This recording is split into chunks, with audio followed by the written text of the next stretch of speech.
Hello, जय जोहर दोस्तों।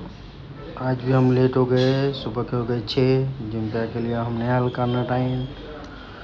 उसके बाद लिया हमने थोड़ी बहुत प्री वर्कआउट। उसके बाद हमने चालू किया वार्म अप के बाद हमने किया वॉकिंग 20 मिनट। उसके बाद हमने किया जंप 100 के 3 सेट। उसके बाद किया हमने मार्च, वो भी 50-50 के 4 सेट। उसके बाद हमने किया पुलअप्स 10-10 के 2 सेट।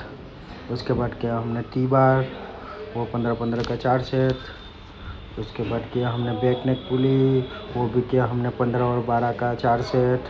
उसके बाद किया सीटेड रोइंग, वो भी किया हमने 15-15 का 4 सेट। उसके बाद किया हमने रोविंग बारबेल, वो भी 12-12 का 4 सेट। उसके बाद किया हमने फ्लैट बेंच बारबेल 12-12 का 4 सेट। डिक्लाइन डंबल प्रेस 12-12 का 4 सेट। बैक डेक फ्लाई, वो भी 15-15 का 4 सेट।